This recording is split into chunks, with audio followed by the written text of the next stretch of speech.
Este é o som do domínio da guerra. Como sempre, à sexta-feira está comigo o Major-General José Arno Moreira para olharmos para mais uma semana de conflito na Ucrânia. Bom dia, General. Bem-vindo. Olá, muito bom dia a todos. Para além da rádio, já sabe que também nos pode seguir em direto no YouTube, Facebook ou então através do site do Observador.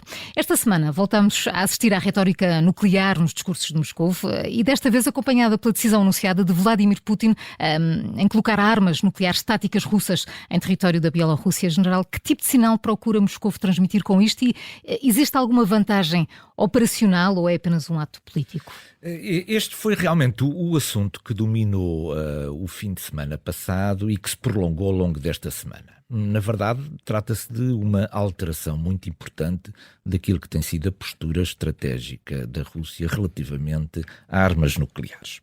Vamos começar pela análise da ocasião. Na verdade, Putin esperou que Xi Jinping entrasse dentro do avião para regressar a Pequim para fazer este anúncio. E fê-lo porque ele sabe que Xi Jinping não concorda nem com esta retórica, nem com este conjunto de ações. Pelo que esperou que Xi Jinping se fosse embora para não estragar a cimeira com este anúncio. E, portanto, nesse sentido, trata-se de uma afirmação que, do ponto de vista de Pequim, já mereceu a sua reprovação. Esta é uma discussão que foi anunciada agora, mas que, na verdade, já dura há alguns meses. Temos que nos recordar que Putin já tinha anunciado que tinha enviado um conjunto de aviões com capacidade para lançamento deste tipo de armas há alguns meses e até referiu que pilotos da Bielorrússia estariam a ser treinados para operar este tipo de aviões. Por outro lado, ele já tem disponível um conjunto de sistemas balísticos Iskander que pode entregar à Bielorrússia. Mas porquê, digamos, do ponto de vista operacional, esta utilização agora? Se nós começarmos aqui a perceber esta linha do tempo, verificamos que Putin tem vindo a utilizar consistentemente um conjunto de mísseis balísticos lançados a partir do território da Bielorrússia sobre o território da Ucrânia, como se estivesse a estudar as melhores rotas de aproximação para os seus mísseis balísticos, estudar e testar aquilo que é o sistema da defesa antiaérea da Ucrânia e, por outro lado, verificar as capacidades verdadeiras que este tipo de mísseis tem em passar através das defesas antiaéreas ucranianas. Isto é, parece haver aqui, na verdade, um padrão de comportamento e de utilização de meios de natureza convencional, mas que podem ser adaptados às armas nucleares táticas. Bom, porque é que isto é para nós relevante? Porque se do ponto de vista político isto poderia ser considerado uma ameaça aos países ocidentais, na verdade ele estaria a aproximar estas armas de natureza nuclear tática para junto das fronteiras também da Polónia, portanto ameaçar quer os Bálticos, quer a Polónia. Na verdade ele já dispunha dessa capacidade. Os meios que dispõem em Kaliningrado permitem fazer isso exatamente com a mesma eficácia. Portanto, isto tem que ser lido não apenas como aquela pressão política global sobre o Ocidente, mas sobretudo como uma imensa ameaça sobre Kiev. Esse é que me parece que é aqui o ponto significativo. Porquê? Porque o tem vindo a testar através dos mísseis balísticos com explosivos de natureza convencional. E chegados a este ponto, nós temos que começar, nós Ocidente, temos que começar a pensar o que vamos fazer em relação a isto. Nós temos sempre a esperança que Putin ceda àquilo que são as exigências da China de não premir o botão vermelho. Por outro lado, também todos temos a esperança que no dia em que ele mandar premir o botão vermelho, alguém não o vá fazer. Isto é... Temos essa esperança. Temos essa esperança que alguém, não vá, que alguém tenha juízo e não vá cumprir essa ordem. Mas se as coisas correrem verdadeiramente mal e isso acontecer, o que é que o Ocidente vai fazer? Na verdade, não é um ataque a um país da NATO e, portanto, aquele conjunto todo de medidas que está pensado há muito tempo sobre isto não se aplica, mas nós não podemos deixar de passar em claro isto. Claro. A diferença é nuclear, claro. É nuclear. A diferença é o que é que nós vamos fazer. Talvez fosse interessante começarmos a pensar neste assunto. Não vá dar-se o caso de a pessoa que efetivamente dá a ordem estar tão louca como aquela que a vai cumprir. Mais, exatamente. E, portanto, talvez tenhamos que pensar e até sinalizar, eventualmente, a Moscovo o que estamos dispostos a fazer. Certamente que nunca será uma resposta no patamar nuclear, mas pode haver respostas noutros patamares da guerra e talvez seja interessante sinalizar Moscovo sobre o que lhe vai acontecer se o fizer. Depois da visita, e falava aqui há pouco, o general da visita de grande significado político de Xi Jinping a Moscou, que aqui comentámos, aliás, no último programa, esperava-se um contacto entre Pequim e Kiev, que ainda não aconteceu, mas esta semana Zelensky chegou-se à frente e convidou o homólogo chinês a visitar Kiev.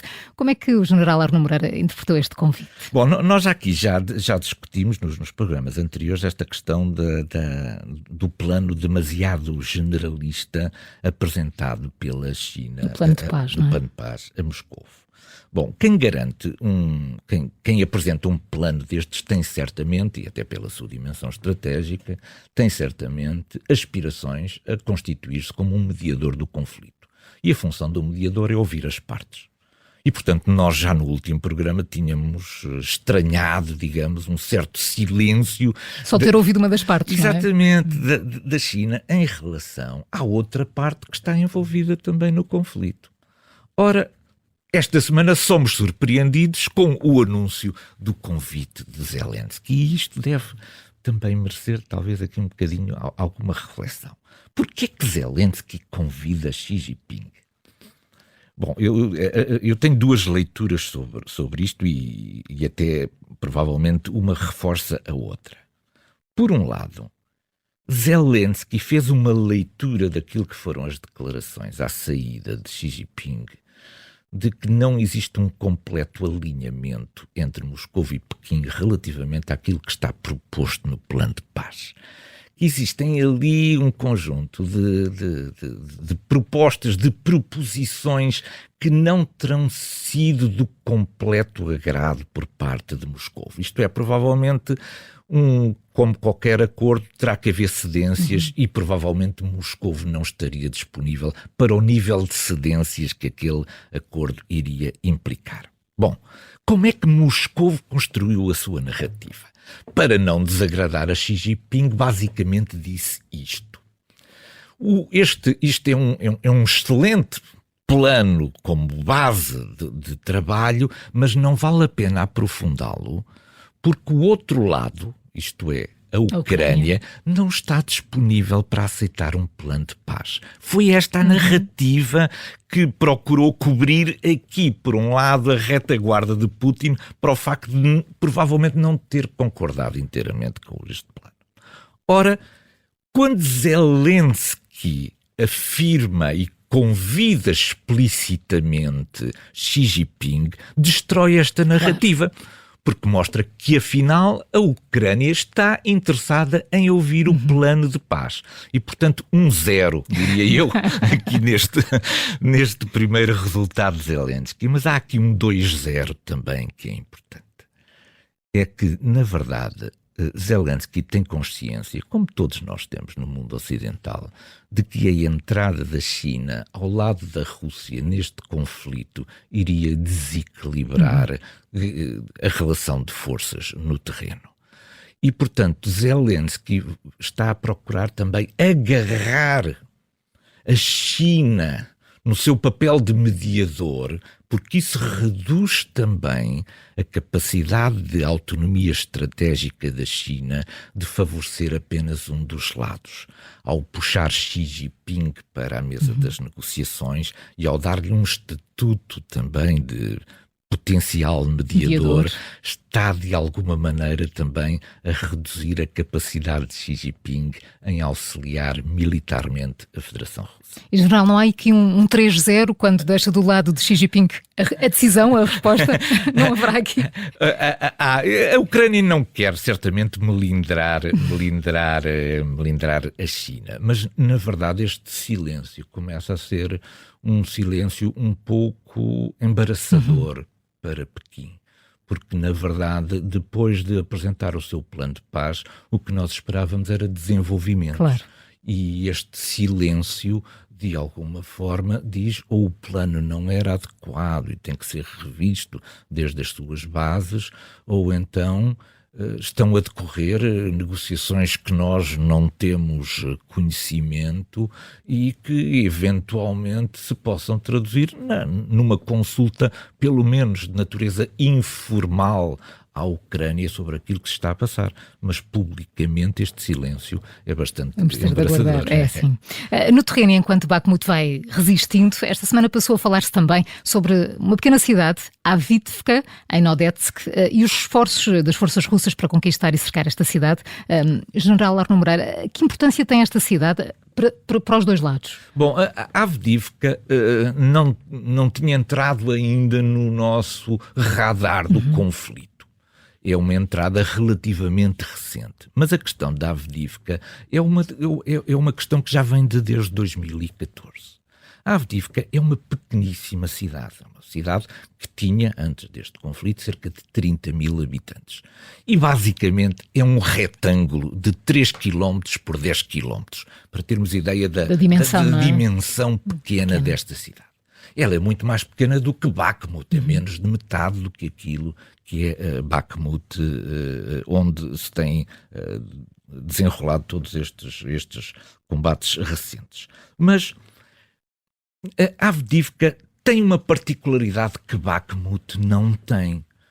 E do ponto de vista do racional estratégico, até parece que Avdiivka seria mais importante para a Federação Russa do que Bakhmut. Porquê? Porque Avdiivka é, na realidade, um subúrbio da grande cidade que está na posse da Federação Russa, no Donetsk, que é a cidade de Donetsk. Entre os centros das duas cidades distam cerca de 10, 12, 15 quilómetros. Ou seja, é um subúrbio, na verdade, de Donetsk. Ora, Donetsk é uma imensa cidade. É uma cidade de 1 milhão de habitantes. A sua área metropolitana tem à volta de 2 milhões de habitantes. O que significa que, para a Federação Russa, a Avdiivka tem uma importância fundamental porque, de alguma maneira, está na linha da frente, mesmo encostada a Donetsk. Ora, finalmente foi possível à Federação Russa reunir o conjunto de forças suficientes para tentar a mesma técnica que está a tentar sob Bakhmut. Invadir a cidade, por um lado, através de uma guerra de natureza urbana e, por outro lado, procurar contornar através de uma guerra de movimento. E, portanto, nós estamos a assistir, neste momento, duas situações difíceis para o exército ucraniano, quer na defesa de Bakhmut, quer na defesa de Avdiivka, e em que a técnica e a tática russa são muito semelhantes em cada uma dessas cidades. Portanto, vamos continuar a acompanhar com preocupação os desenvolvimentos nesta área. General, falamos com frequência de Kadyrov e das milícias tchetchenas nesta guerra da Ucrânia. A hostilidade aos valores ocidentais está amplamente documentada nas várias ameaças que faz ao Ocidente, mas, General, como é que Kadyrov gera os destinos do país que representa a Tchetchénia? Nós temos olhado pouco pouco disso, não é? Falamos pouco da Tchetchénia, mas isto é importante para perceber como é que funciona a Federação Russa e como dentro da Federação Russa existem múltiplas formas de governo. Ora, eu no outro dia tive a oportunidade de ver a ida a despacho da Ministra da Saúde ao grande chefe Ramzan Kadyrov. Bom, só que a Ministra da Saúde também se chamava Kadyrov. Aliás, o nome dela é Kutmat Kadyrova, é a Ministra da Saúde. Bom, Kadyrova, porque ela Que é é filha, sim. ela é filha de Kadyrov. Mas também podíamos ter visto o despacho da Ministra da Cultura. A Ministra da Cultura tem 24 anos e chama-se Aishat Kadyrova. Como Também. o nome da gente indicar, é outra filha de Ramzan Kadyrov. E por que não falar também de Kadizat Kadyrova, que é a chefe do Departamento de Educação Pré-Escolar de Grozny. Também poderia ter ido a despacho. Para não falar também de Ahmad Kadyrov, tem 17 anos e é o chefe do movimento de juventude e de crianças no ramo checheno da Rússia. Nem todos são, é verdade. Eu pensei que ia continuar a sua lista. Não, é que na verdade, nem a família é grande. Na verdade, nem todos são filhos de mas Kadyrov. tem uma ligação, sim. Porque, por exemplo, o novo vice-primeiro-ministro chama-se Kamzat Kadyrov e é sobrinho de Kadyrov. Não é filho, é sobrinho. Não é filho, é sobrinho. Mas voltemos ao excerto inicial que deu início a esta nossa conversa. O que é que foi fazer Kutmat Kadyrova no seu despacho? Foi mostrar publicamente, agradecer publicamente o apoio que tem sido dado ao sistema de saúde por parte da Fundação Kadyrov. A Fundação Kadyrov é uma fundação que foi fundada pelo pai de Ramzan Kadyrov, que entretanto faleceu. Ora, esta fundação que apoia o Ministério da Saúde é agora gerida pela mãe de Kadyrov. Portanto, isto dá-nos uma percepção muito real da importância da família e dos clãs nesta questão das lealdades políticas nestas repúblicas.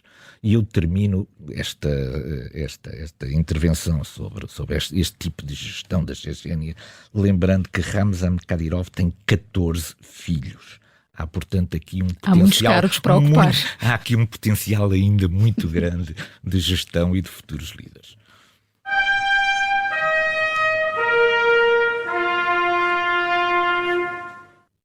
Esta semana, na Cortina de Fumo, falamos de Vladimir Putin, que vai comparar a base industrial de defesa russa com as capacidades ocidentais, insistindo que é inútil ao Ocidente continuar a apoiar militarmente a Ucrânia.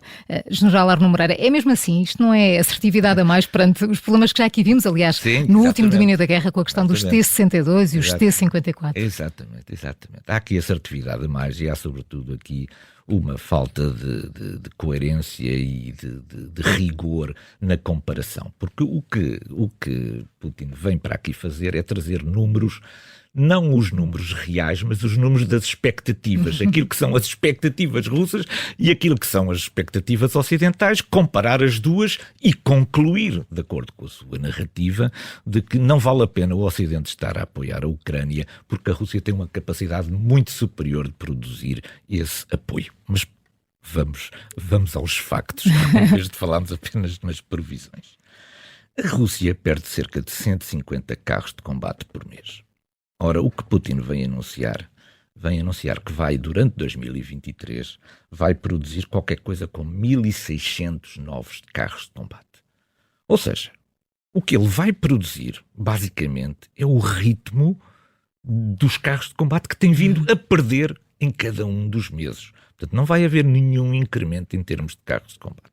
Mas também podemos falar sobre este objetivo dos 1.600. Portanto, ele vem comparar uma expectativa com aquilo que são as expectativas ocidentais. Ora, enquanto nós, no mundo ocidental, falamos abertamente do conjunto de problemas e procuramos encontrar soluções, umas mais realistas, outras de natureza conjuntural, é preciso ver que no Ocidente há muitas fábricas a produzir carros de combate.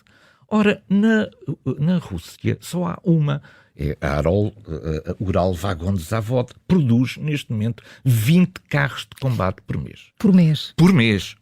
Como é que é possível? Esta fábrica necessitaria de 6 anos no atual ritmo para poder chegar aos 1.600. Ora, isto é um aumento brutal na produção de carros de combate. Onde é que estão os meios? Onde é que está o pessoal especializado? Onde é que estão as peças necessárias para, de repente, no espaço de poucos meses até ao final do ano, produzir uma viragem extraordinária naquilo que é a base industrial de defesa? É que isto não parece nada credível. Portanto, Putin vem-nos trazer aqui uma enorme cortina de fumo, que é não falar das capacidades, mas falar das expectativas. E as expectativas, enfim, são aquilo que nós quisermos. Não é? Exatamente.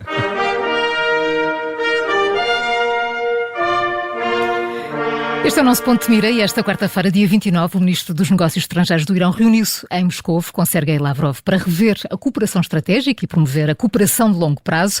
General, conseguimos saber que novas formas de cooperação podem estar a ser desenvolvidas entre estes dois países? Pois, o nosso ponto de mira é sobre o Irão desta vez. E é sobre o Irão porque esta visita tem alguns aspectos de natureza muito preocupante que temos que seguir com atenção. Este encontro entre Abdollahian e Sergei Lavrov tinha como agenda oficial 2 pontos. Por um lado, passar em revista o atual estado de relações daquilo que é a cooperação estratégica entre 2 países e, por outro lado, talvez mais preocupante, estudar o desenvolvimento desta cooperação estratégica a longo prazo. E, portanto, há aqui claramente uma intenção do aprofundamento da ligação entre estes 2 países. O que é que os 2 países, na verdade, estão aqui à procura? O que é que cada um tem para dar também em relação ao outro? O que é que a Rússia tem para dar? A Rússia tem para dar aviões de combate Su-35 que o Irão procura há muito tempo, no sentido de desequilibrar a balança estratégica a seu favor naquilo que é esta zona complicada do globo. Por outro lado, a Rússia pode dar também 2 coisas que o Irão necessita.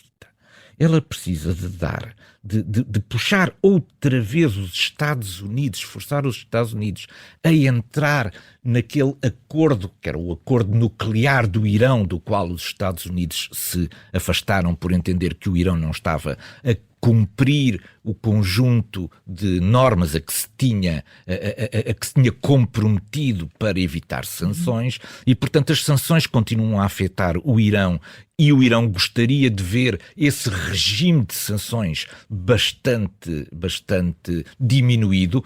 Ora, a Rússia vai ter um lugar preponderante agora no Conselho de Segurança das Nações Unidas e, portanto, pode ser o instrumento que o Irão gostaria de ter para agilizar de novo a diminuição das sanções e, portanto, regressarmos outra vez às questões do acordo nuclear.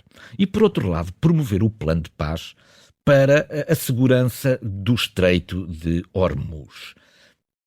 Este é um plano muito estranho, porque basicamente o que este plano pretende fazer é afastar todas as forças estrangeiras do Estreito de Hormuz. Leia-se a influência ocidental e dos Estados Unidos. E o que é que o Irão pode dar?